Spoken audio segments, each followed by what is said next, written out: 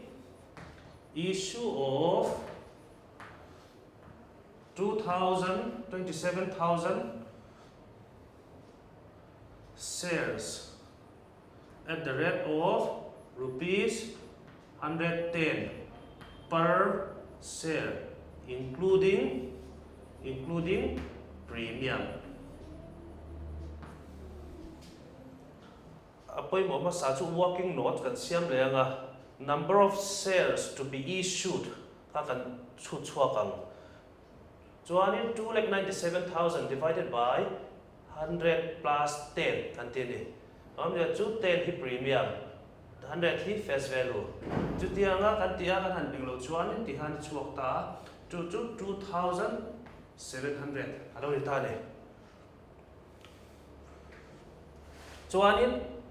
journal entry kan pasa shall to limited account debited to share capital account, again to securities premium. Alo ni ta ne. Chuanin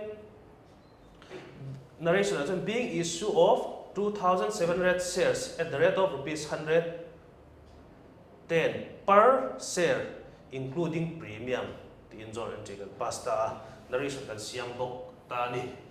Ti chuanin hemi hi a value le hemi value ha ai tok chi chi boka. Chu tiang zelin helai po ni thowa helai po ania. Ti khan hemi question kal thei big le hemi issue of shares for consideration other than cash atuan thil chik ni kal thei oma question ma sa kan ti le tuna mi hi ani maya a number sang in nangma ni pon question siamin emo textual question lo ami lo solve tumbula ti chuan thiam chho zel tura ngai thei